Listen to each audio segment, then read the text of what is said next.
I wanna try and take in all the highs, embrace them for more than a moment's time. I want you, please don't move when I push you away. I know I contradict myself some days,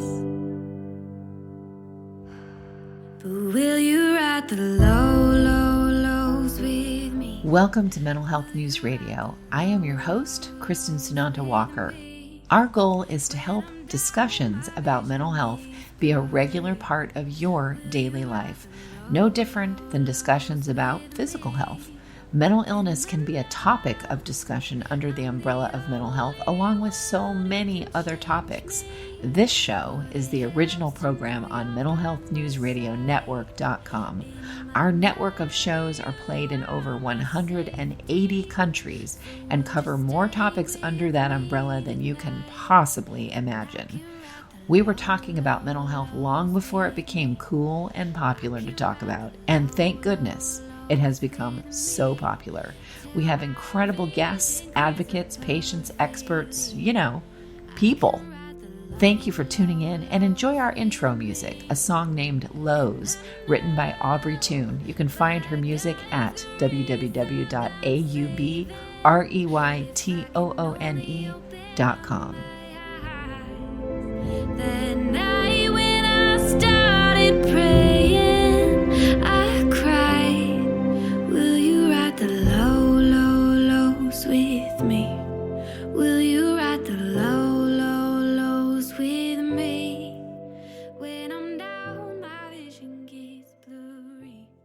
Hi, everyone. Thanks for joining us. I've got Dr. Paul Meier, our favorite guest, on with me to talk about a topic that it's becoming more mainstream to talk about, but it's done with, I think, a lot of insensitivity and ridicule, some of the shows that get done about it. But the topic is hoarding.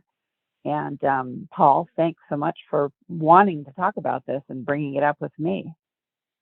Yeah, because we've done, I don't know how many programs now. A lot. Probably a couple hundred or something like that, 150, 200. And I don't think we've ever done one on hoarding. And I had a neighbor ask about it recently. Is it genetic? Is it psychological? Is it due to this? Is it due to that? And the answer was all of the above. But a lot of the cases, and I've seen a lot of cases of it, and like you say, it usually is secretive. I've had patients that had it for a couple of years or 3 years before they told me, and right, because they didn't even tell their psychiatrist. But in I think for people that I think for most genetics a big component. Let's just put it that way. I hate to put a percentage on different ones, but just like any kind of, it's a type of OCD. So people that are obsessive compulsive, meaning people that always have to count things and super organize things and check the doors 4 times a night and have rituals and obsessions and things like that. People that have that from birth on, it's genetic. People that don't have it all their lives, and then after a crisis or abuse or that have a car wreck and their family dies or something, will have it for a while as part of their OCD. As part of their PTSD. Right. And then 1% of the population becomes schizophrenic in their 20s, teens or 20s, and a lot of those become OCD for a few months before they become psychotic. Or 1 out of 33 people get so depressed at one time or another that they become temporarily psychotic, even after the birth of a baby or something. It can happen, and they often become OCD for a while.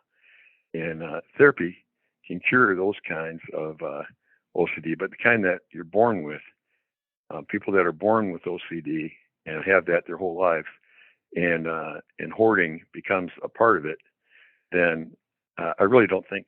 I think they could have counseling for 20 years and not they might improve a little, but they won't get over it. But they can get on the double dose of the serotonin medicine and be over it in 4 to 8 weeks. That's and yet not want to And that's take that shocking to them. medication. That's shocking, Yeah, that people this that hoard, lifelong. because they think, no, it can't be that simple. How, Paul, when you see people who, like you're talking about, have had this for so long, they were born with this has been going on forever, and then they, they do stay on medication, because we both know that that's part of the difficult journey, is getting them to stay on medication. Getting them to even What get on is it? medicine. Yeah, I mean, what do they do with the time that they're not spending on this activity? Because it takes up a huge chunk of their mental and emotional and physical, amount of time in their lives. And without that, where does that go?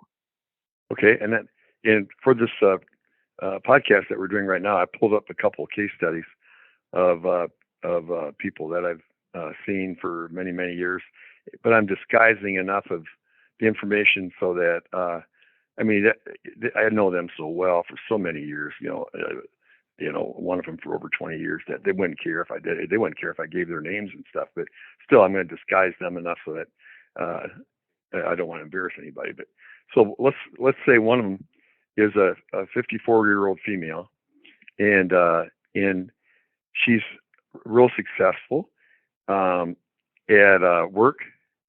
At her work, she's well liked.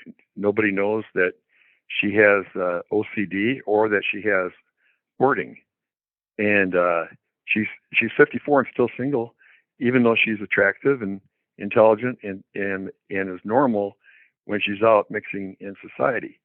But then she comes home, and she's got a little apartment that's less than 1,000 square feet, and in her apartment, she's got so much junk that when she has to climb over things to get to her easy chair to watch television, and if she has to get up to go to the bathroom, she has to crawl over things, the junk, to get to the bathroom, to go to the bathroom.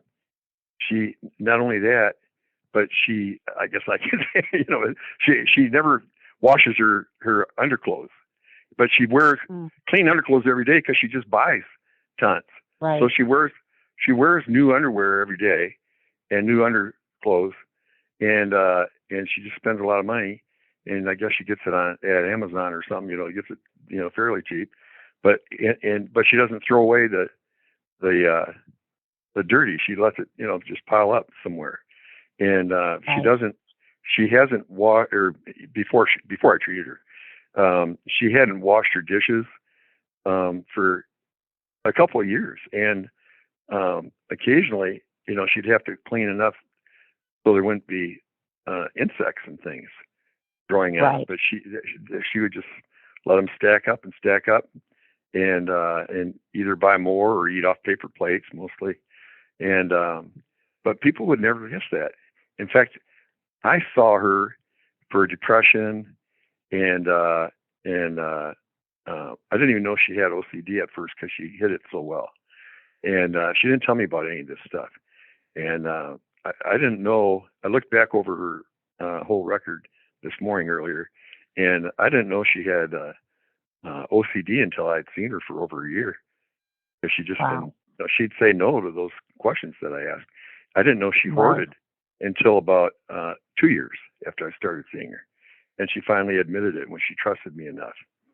And to get somebody over hoarding, when it's genetic, which I think in most cases it is, or at least it's either totally genetic or partially genetic, most of the time, but sometimes it's not.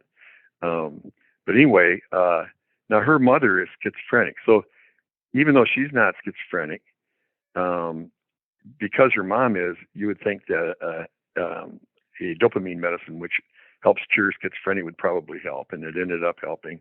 But it's primarily a serotonin problem, and you and I have talked about serotonin a lot.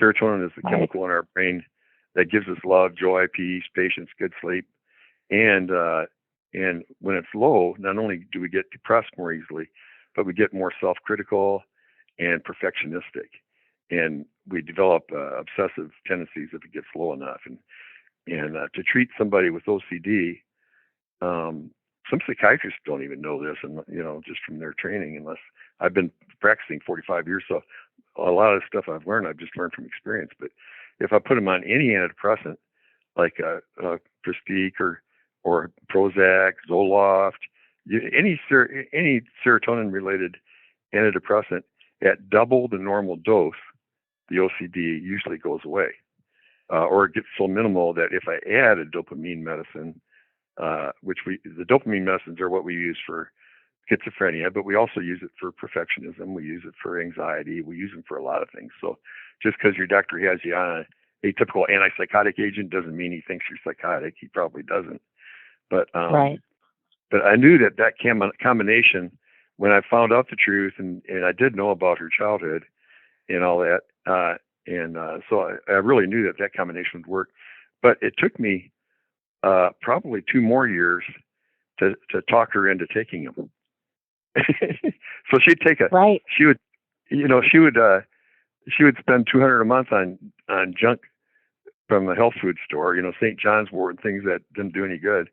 And and I just patiently kept seeing her, and she would take a tiny little bit of something. And when you give somebody with that's a hoarder or any kind of OCD, when you give them a medication, they have side effects to everything because they're so afraid of taking a medicine. And they feel like, they always tell me that they feel like if they take a medication, they'll lose control. They think the medicine will control them. And I explain to them over and over again, I say, it gives you control. Your low serotonin, like Kristin, if somebody injected me and you with something that made our serotonin real low, we would start hoarding and obsessive, and rechecking the doors 4 times a night and get self-critical and get depressed. And the chemicals would make us different than we normally are. And so somebody that inherits a low serotonin level, when they get on an antidepressant serotonin medicine, then what they're like after a couple months on the right dose of the right one for them, that's the real them. I tell them, John, meet John, I know. Go ahead. And, I very, very, little interjection here, just doesn't have anything to do with hoarding. But as an example, obviously I'm someone who, believes in taking medication, better living through pharmacology. I mean, all kinds of things. And yet I've had my own struggles with staying on my medication. So just recently I moved, and it was a big ordeal, and, blah, blah, blah. But I lost my bottle of Pristique, and I take 50 milligrams a day. So this is not a huge amount, but I do too. Genetically, exactly. We take some similar medication. Yeah. So, and I know genetically, because I've had those tests done, that, this is something I was born with. So for 2 weeks, I couldn't find my medication, and the way that I get it, I have it mailed to me through this, pharmacy, and it wasn't going to come for 2 weeks. And I'll tell you what, you should have called me. You should have called me, because you can go buy it. You can go buy it with a GoodRx card and just pay cash for it and get it for like $25-$30 for a month supply. I know now, finally. But you're caught up in all these other things. But I've noticed, it's interesting when you know these things and you know yourself so well and you know your body. My body doesn't pump out enough of it. That's just the way the cards were dealt for me. And so I did all those. So what happened? How did you feel? Obsessive. I was obsessive. I was negative, everything against me. People are saying, and I was obsessive about information and about people's behavior. I tend to go that direction. And then, like, the day that it arrived, and I don't know if this is true or if it's just because I was so happy that it arrived, I know that I need to take 2 days or 3 days of double the dose and then go back to the regular, because that's how I've done this how many times. It was like the sun started shining, and it wasn't like, ooh, I'm la la fairyland. It was like how I normally am. Yeah, and that wasn't the real you that was doing those other things. That was you or anybody else that inherited somewhat of a low serotonin level that's not taking care of it. And the real you, I know the real you, and the real you is, the kinder, gentler, loving person that I've known for all these years. And I tell people, and I like to give a little bit gross illustrations here on your podcast so that you get in trouble and all that. But if you need a serotonin medicine, you don't take it it's like if you have a pet, like you've got a dog, it's like putting dog crap on your glasses. And you look at life, and life does have tough things that we all deal with, but if you have dog crap on your glasses, things look even crappier than they are, you know. And so you look crappier to yourself, and not just, I'm not talking about physically, but emotionally. You know, we get mad at ourselves more, and no matter what we do, it's not good enough, and we get mad at people around us, and we get more depressed because depression's anger turned inward, and we get more obsessive, compulsive, and things like that. Self-talk is horrible. Like I would walk by myself in a mirror and go, look what you've done to yourself. My God, you know, just all these things. You're getting older, you know, just every possible negative thing. Nothing that someone could say isn't true, but when on medication, I don't do those things. I look at the glass half full, not the glass half empty. So and for some reason, it's universal. I'm not sure why it is that way, but for some reason, almost every single person that I see for hoarding or any kind of OCD is scared to death to take a medicine. Like I said, they'll go buy junk at a health food store and spend $200 a month on it, but they won't spend $4 a month on Prozac.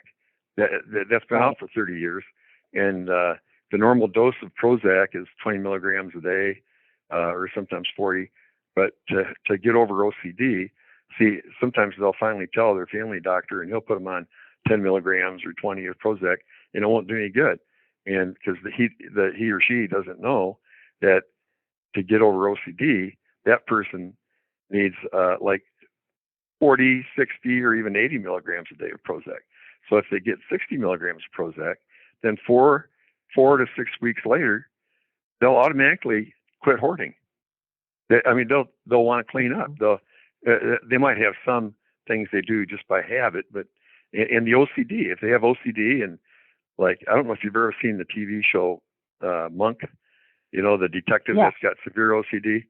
I see that. I love to watch that program, but at the same time, just think, if I saw Monk, here he goes to see that psychiatrist that does therapy on him for years after years after years, 4 days a week. If I saw him, I could put him on 60 milligrams of Prozac, have him come back in 6 weeks, and he'd be over it. He wouldn't need therapy. Right. You know what I mean? So you get a misperception. And so they don't need somewhere to put that energy because because they're on medication. So they're okay. Got it. Yeah, and I'm not saying they don't need therapy. Because if they've lived a life like this gal that I've been talking about, then now that she's finally taking the right dose of the right medicine after all these years, she's getting more and more normal, and she already is normal outside. You know what I mean? It's just those weird traits. But she was one, like almost all my people that I treat with OCD or hoarding, that is scared to death of medicine. And she had a side effect on every single thing that I tried to give her. And so I would give her a medicine and tell her, for the first 4 days, I just want you to lick the tablet. Just lick it. And you know, and she would have side effects by licking it, you know, just because of her fear.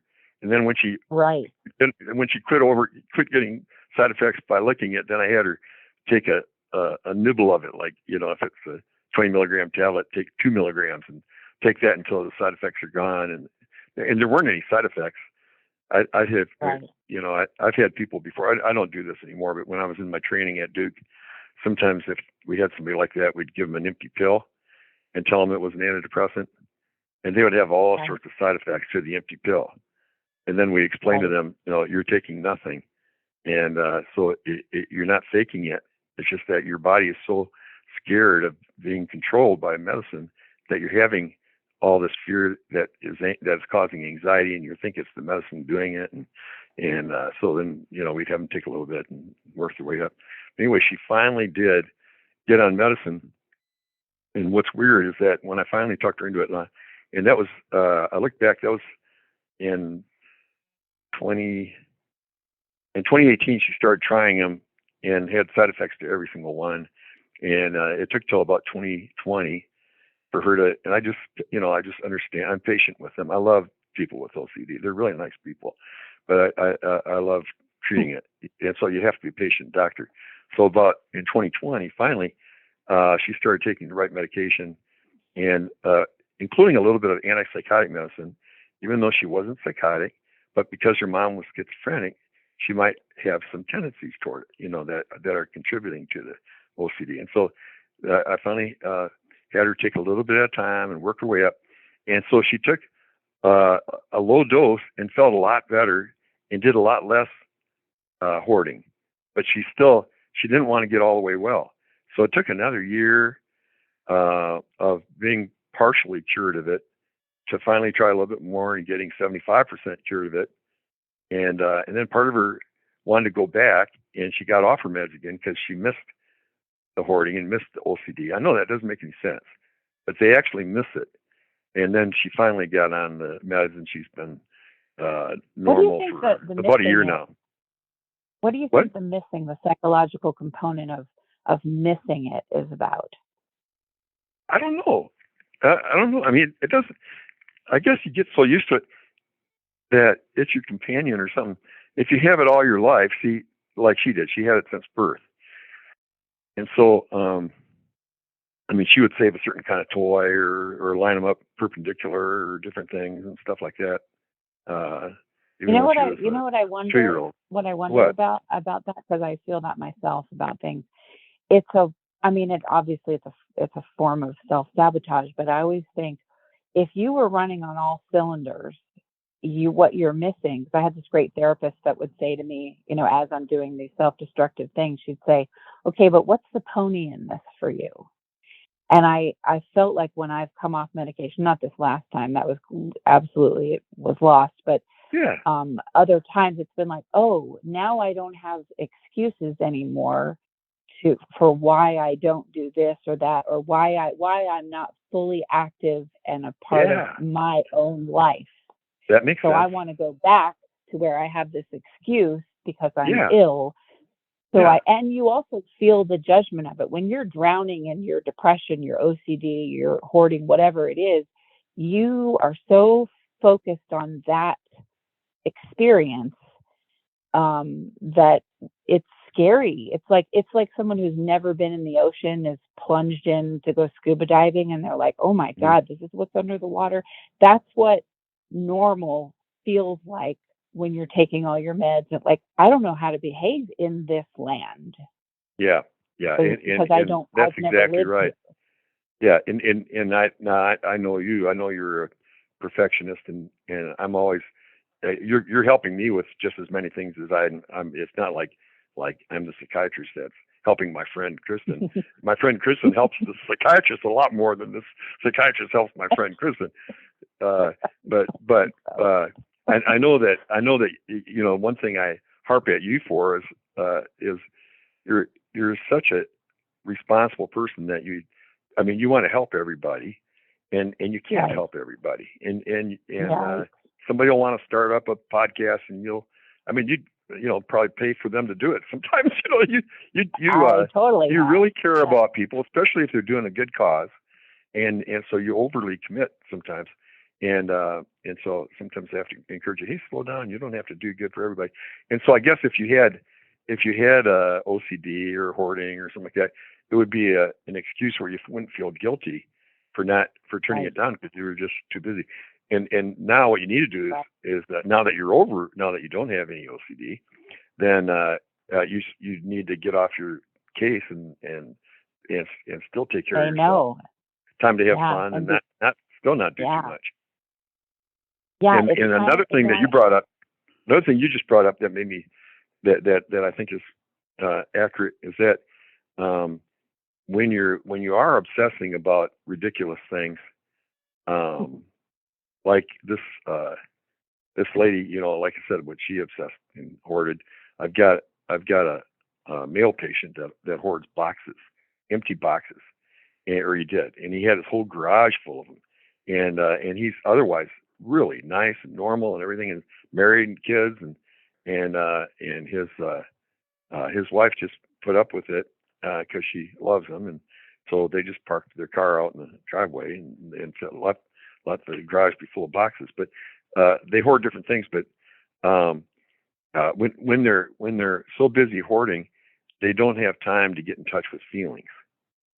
And so I think part of it is to avoid looking at painful feelings that they have inside. Absolutely.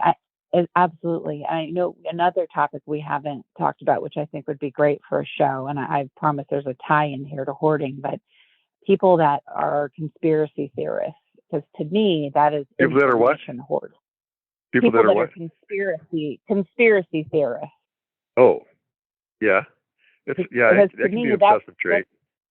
Yes, and that can be, to me, it's information hoarding, because I've seen people who, and if Duke University's whole psychiatric program is laughing at me for making this leap, I apologize. But when I've watched this, now that I'm working more with the public and with what's going on, which we won't get into, but I've watched this need to hoard information, and while telling you, I don't watch the news. Like, I've had somebody say to me, I don't watch the news. I used to, but I don't now. Today. For the last year, I've minimized it. It's too painful.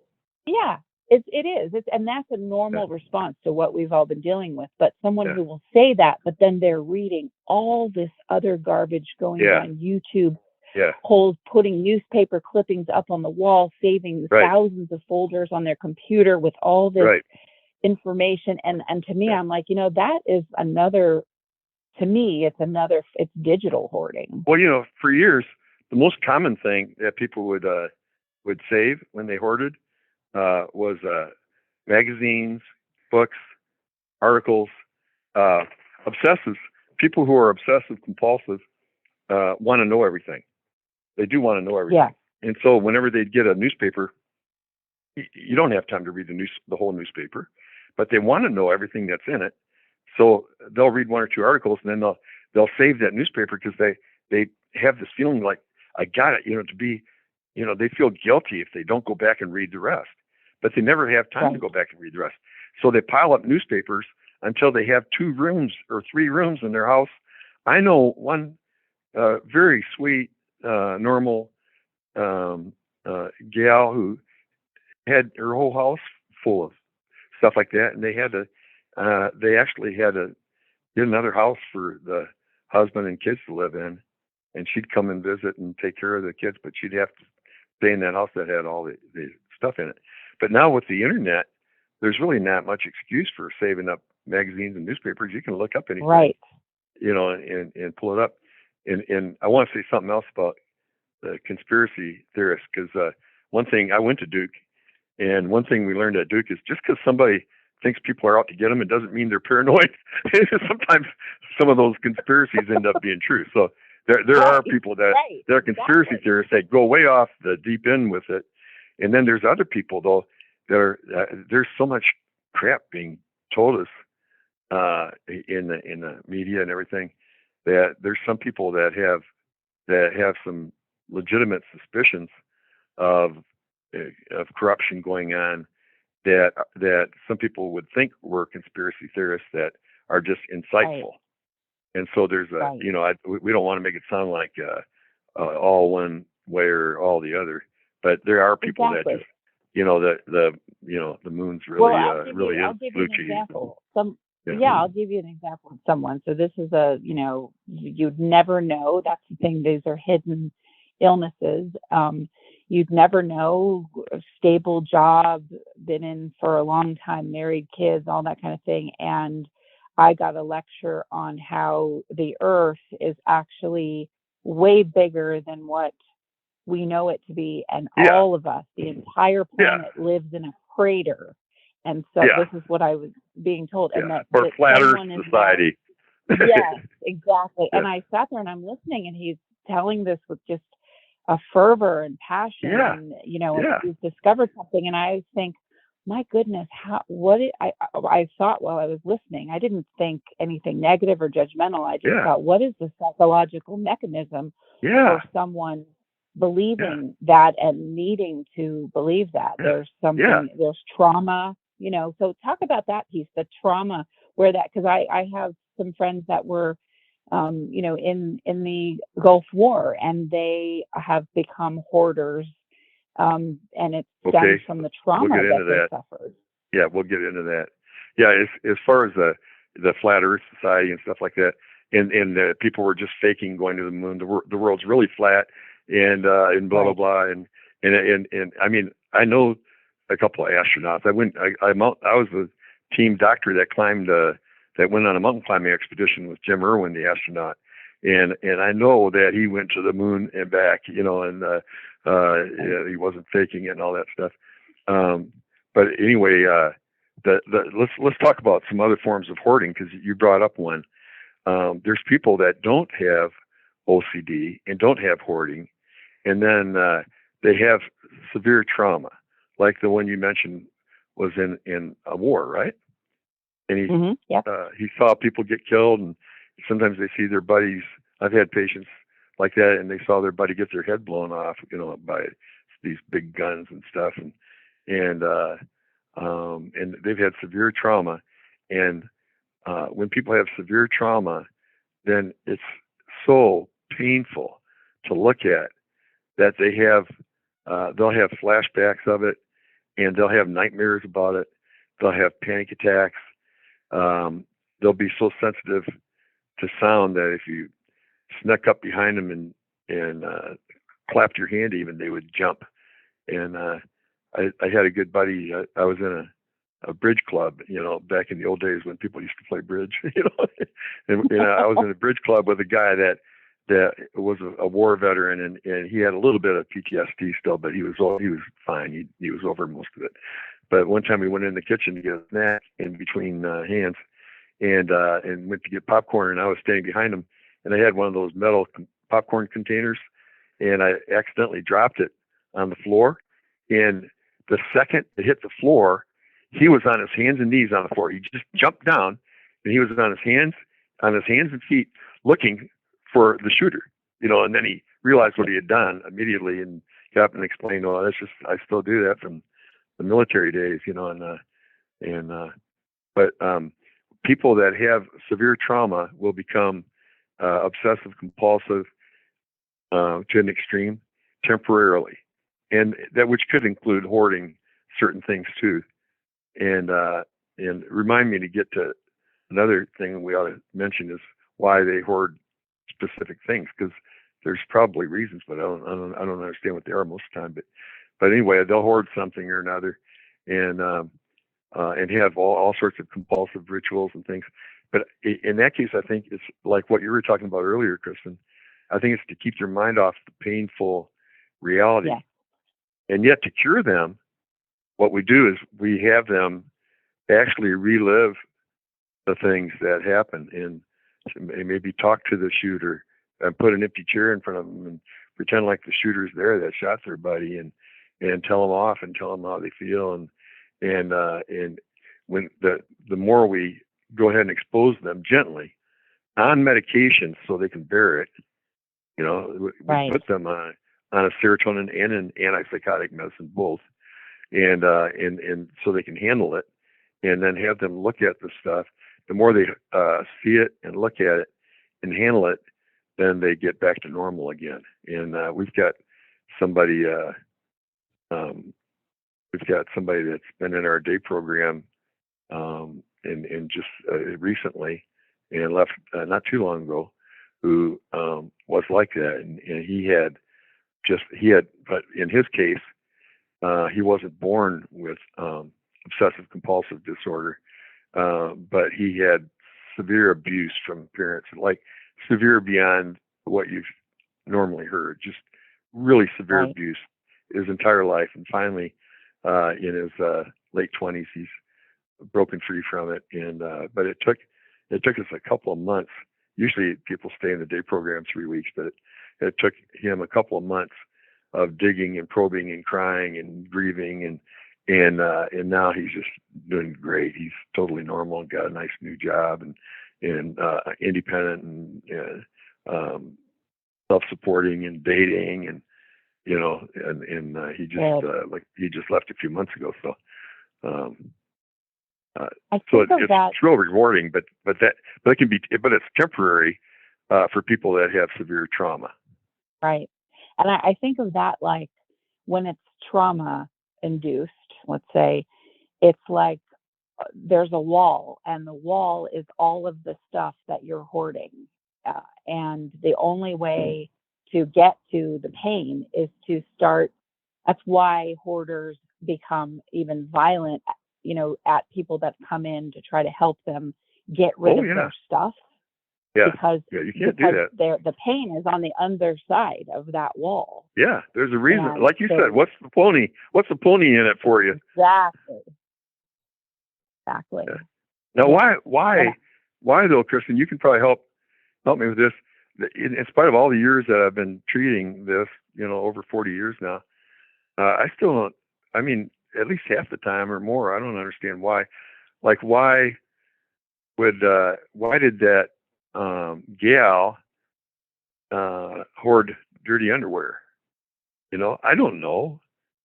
I don't know. I can dirty dishes and stuff. I can understand that because I've had my times with depression and that kind of stuff. Not to that degree, but my life became temporarily that way, and it's really that makes sense. It's so much to unearth what's really going on that you literally don't have the emotional or physical capacity, and you don't have the physical capacity because you are a swirl of out of control emotions inside. And so the thought of having to wash your underwear and put it away is like trying to climb Mount Olympus. It's just easier to go buy a new pair, and part of it is self-punishment. In many ways it reminds me of some of the behavior like anorexia or bulimia. Like, this is the thing you control, your mess. Yeah, even though it's killing you. Exactly. I'm embarrassed. I'm embarrassed that I hadn't thought of that, because that's so obvious that when you're real depressed, you're not functional. You can't Absolutely. take a shower when you're real depressed. Absolutely. And so even though there's depression, even though their depression, they don't show it. They hide a lot of it.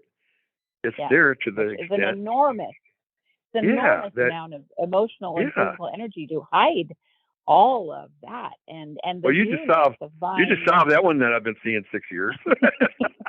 Well, the newness of the new. It's so obvious. It's so obvious, and I just overlooked that. It's obvious. Well, think about it this way too. Like the newness of buying the new underwear is like, oh, here's something. It's a panacea. Here's this thing that's new that I'm trying to treat myself in some way or another. By doing that, there's all kinds of. I get it. I get it just because I've been there. I can see that. That's very good. That's very good. And now with Amazon, you can order 20 pairs for $2 each and have them delivered to your front door. And that night, or the next day. Okay, now solve my other one then, because I've never been able to figure out the guy that I have who saves boxes, and it used to be boxes of cereal. I forgot what he saved in childhood. There was something else, but then when he first got married, he used to save boxes of cereal when they had kids, because he was so afraid that they would run out, but then it would spoil because they couldn't possibly eat that much cereal.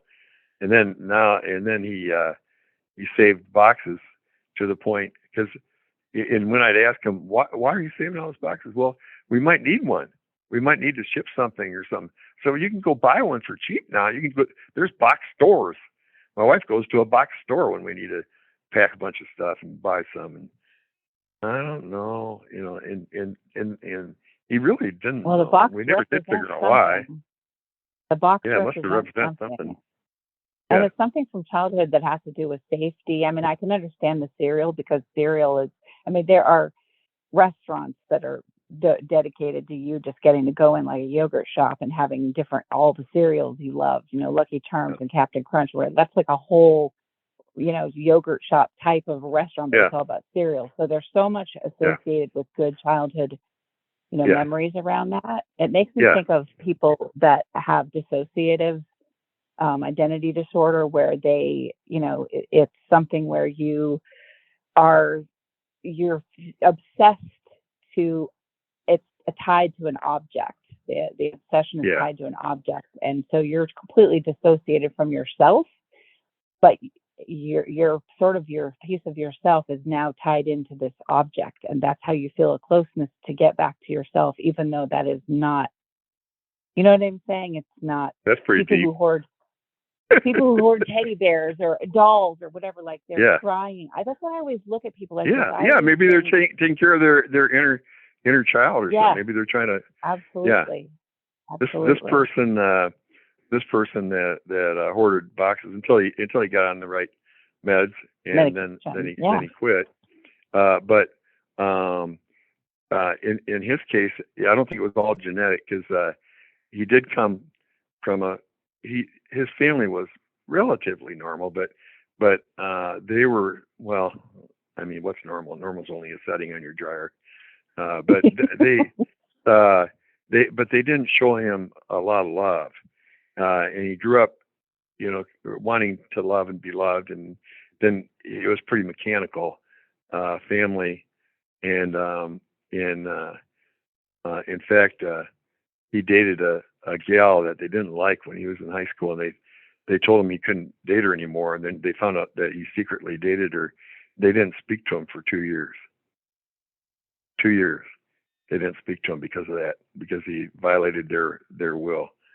And so he was controlled. He was firstborn, and we know that firstborn are more perfectionistic than other children on the average. 15 of the first, let's talk about astronauts, 15 of the first 16 astronauts were firstborn sons. Now, is that a coincidence? See, I don't think that's a coincidence. I think when you don't have kids, you tend to expect too much out of the first one. And so they grow up perfectionistic, like no matter what they do, it's not quite enough. So they succeed the most, but enjoy it the least, unless they get therapy and learn to, be, which the couple I've known, I knew, actually I met two in one female, they were very normal people. But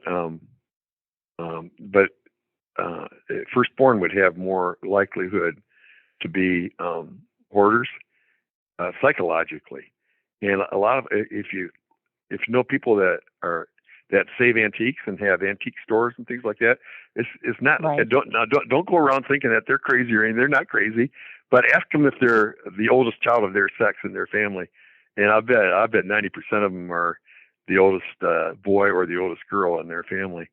Just like people that are speech therapists, ask them, and about 90% are the oldest child. I don't know why, but I guess because they want to help people speak just right and things. But people that are real successful, lots of times it's more likely. I'm not firstborn, but and I'm not the oldest boy, but my brother, who was more of a perfectionist than me, for sure. And so some of it's, in his case, how much of it is from being firstborn, how much of it's from being in a family where he didn't get enough affection, and he got too much being controlled. So by hoarding, he's in control of something. Right, and, exactly. And the cereal was nurturing himself. Yep. Maybe the boxes are so he can move out of his home. But he ended up. He ended up, meeting a great wife, and he's a good dad, and he's got a normal life and normal kids and everything. He's a great guy. I really like him, and I still seem to make sure he stays on his medicine. That's something else. People that have lifelong hoarding, if it's due to psychological reasons, then therapy does help them overcome it, and they probably won't need medicine the rest of their lives. But those who have a genetic tendency toward it, or if it's purely genetic, and they may have a real normal family, and the other brothers and sisters are normal, and mom and dad are normal and everything, but they're the only ones that have it. Well, they inherited it from somewhere, some uncle or something. They need to stay on medicine the rest of their lives.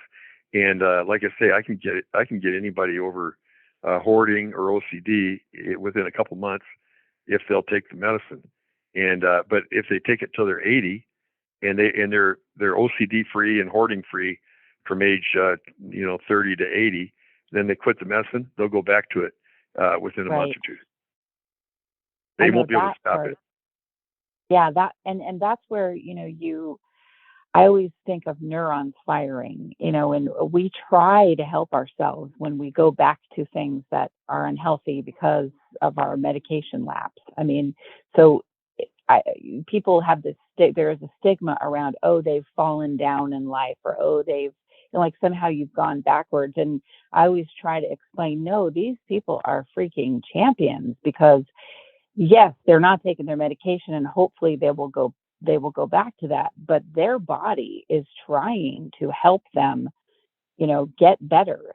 It's doing it with a handicap even. So these are athletes, these are not lazy. You have no idea what's going on inside that person to see how much mental anguish that takes up physical energy too, that they're trying to control during those times when you're not medicated. Yeah. Awful. Yeah. And I've got a national chain of psychiatric clinics around the country, and I'd say 75% don't get any medicine at all. They just get counseling because they're going through, a temporary crisis or marital therapy or things like that.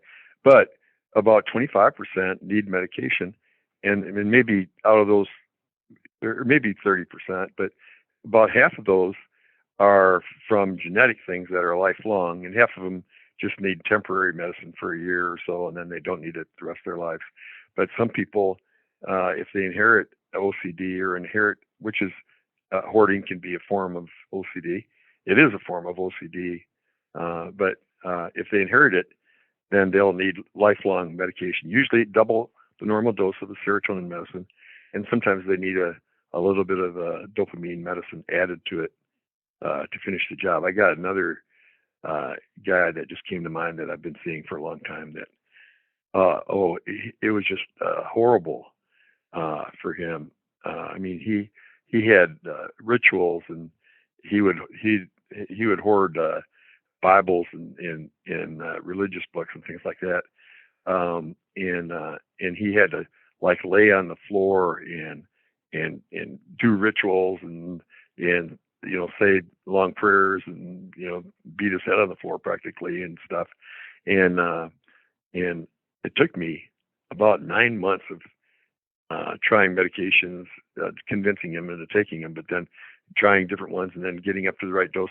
Then we'd get one that worked, but he really would have legitimate side effects, and we'd have to change to another one and start over. And finally, after about 9 months, and usually, like I said, we could do it in 6 weeks, but finally after 9 months, he got on the right dose of the right combination, and he's been just totally normal ever since for a couple of years now. And doesn't hoard and doesn't have the OCD, and doesn't have to do any rituals, and it was just all genetic stuff. But if he quits the medicine, 50 years from now, it'll come back. It'll come back, exactly. Oh, well, Paul, I love that you wanted to talk about this topic, because you're right. Of all the things for all the years now that we have done shows on, I can't believe we've never. We found a topic that we hadn't talked about. It's amazing to me. And I was thinking about this yesterday, and listeners, I'm going to share this with you too, but I have done so many shows, and I just don't get excited like I used to. There are certain people I want to talk to, and if it's new material and whatever, so I'm not doing as many, because how many times can I talk about bipolar disorder? And everybody that wants to come on, they've figured it out. And I just can't, I don't want to dampen someone else's enthusiasm at all. And they're certainly credentialed and I'm not, but I can only do, and that's just an example of a topic, but I really only want to talk to Paul and a couple other people, and that's it. Well, I appreciate that. And you gave me some insights. You showed me something that's so obvious that I should have seen it 30 years ago. That, of course, if they're hoarding, they're probably, even though they may not show their depression, they're probably having trouble. Because they do good work, so they're putting all their energy to work. So when they come home, They just don't have the energy. Some of them that do that don't have the energy to clean the house. They don't have the energy to wash their clothes. They don't have the energy to do that because it's just they're non-functional. And I want to mention one more thing. I want to mention one more thing before we quit. For those of you who are parents, if you have a child with that has to, they have to line up their 40 toys in a row, and they have OCD type things, or they hoard to an extreme, then be sure you get them help, because it's a shame to have them go through life like that when they probably inherited it from some uncle or aunt back there, or great grandma, and they could get on a simple medicine like Prozac and live a totally normal life. It'd be a shame. Or if you have a child that's been really healthy and normal, and an athlete or a leader or cheerleader or whatever, and they've lived real successful lives, then all of a sudden at age 17 they start hoarding or having other compulsions and things. Then it means either they've had a trauma that they're not telling you about, or it means that they may have inherited something like schizophrenia, or they may be getting psychotic for some other reason. And because if somebody's about to break with reality, they often will become real obsessive compulsive for about 2 months, a month or two, and then they'll have the break. And it's their brain hanging on to sanity. They become obsessive compulsive, so their brain can hang on to sanity. They can avoid looking at the crazy things they're starting to think and stuff by doing the compulsions or the hoarding. And so get them to see a good psychiatrist, and he can put them on medications. And even if somebody's inheriting schizophrenia, which 1% of the population inherits, but they have totally normal families. Now, it's not caused by the family; it's caused just purely by genes. But if somebody's inheriting schizophrenia in their late teens, or it's usually in the teens or 20s, if you make it till 30, you're probably not going to get it. But if they start becoming real compulsive, and they get on a atypical antipsychotic medicine, that's a dopamine medicine and maybe a little bit of a serotonin medicine, then if you inherit it, you got it. But they can be so normal that they have normal jobs, and I know people with schizophrenia that have become pastors and doctors and have normal jobs if they stay on a medicine that keeps them in touch with reality. And again, if they do great until they're 70 and then quit the meds, they become psychotic again. Right. And so exactly. If you need meds, take them. If you don't need them, don't take them. But if you need it, don't be afraid to take it. It's not going to control you. It gives you control. I told 2 people in the day program this week that got on life-changing medications while they were there. I'll make up a name. I'll say that said something like John, meet John, or Sally, meet Sally, the real Sally. Right. And I've had 2 people in the last couple of weeks that said, this is the best I've felt in my entire life. I said, well, this is the real you that you would have been your whole life if your parents would have given you something to correct this chemical imbalance. Right, exactly. That's my parting thought. If you have kids that are suffering, don't be afraid. Don't be embarrassed. It may have nothing to do at all with the way you brought them up or anything. It can be totally genetic, and it is maybe 20% of all things that we treat as a psychiatrist are purely, they're almost entirely genetic. I know. If I would have said yes, and I don't blame anybody at all. There was so much stigma around medication. I mean, they wanted me to be put on an antidepressant when I was 16, and I said no, and it wasn't really enforced, and it probably should have been. I mean, it should have been. I would have had a whole different experience in my life, and I don't look back at that with regret or why didn't they. There's no anger there. It's just a fact that things, would have been very different for me because I do have a chemical imbalance. It's just the way that it is. I mean, and I do. That's and I do. I don't feel ashamed. I'm not ashamed about that at all. That's just, I'm not either. That's why I talk. Not very many psychiatrists talk about their need for psychiatric meds on on a podcast, but I do it to help people. I don't care if they know. I mean, I'm doing fine. If I was any happier, I'd feel guilty. And so I live a happy, normal life thanks to medications. And I mean, you have to do happy things to have a happy life. It's not like it makes you falsely happy. That's a wrong impression people get too. If you take an antidepressant, it doesn't make you any happier. If you're already a happy person, you don't become a happier person. But if your chemicals are low and you're depressed because your serotonin's low and it helps you hang on to your serotonin, then you become your normal amount of happiness. You're just you. You become you. Yeah. Exactly. You still have to work at it. It's still a muscle that you have to exercise in order to keep that level up. But at least you're not starting from a deficit that's, because of that chemical imbalance. So, yeah. Psychiatry meds just help you become yourself. Exactly. They help you become the real you without the chemical imbalance. Exactly. Well, Paul, thank you. As always, I love doing these with you. And I want to thank our listeners for tuning in to another episode where we're talking about an all too popular topic now, and hopefully we'll have more sensitivity towards it, which is hoarding. But will you ride the low, low, lows with me? Will you ride the low, low, lows with me? One thing you can always count on at Mental Health News Radio Network and my show is that there will always be dogs around. Why? They are natural healers, excellent for your mental health. The original therapy dog Miles has something to say in just a moment. For now, please check out all of our amazing shows at mentalhealthnewsradionetwork.com and all your favorite podcast apps. Until next time, I'm Kristin Sonanta Walker, and thank you for listening. And I can ride the low, low, lows with me. I can ride the low, low, lows with me till my vision clears up perfectly. I can ride the low, low, lows with me. Good boy. All right, Paul, that was awesome.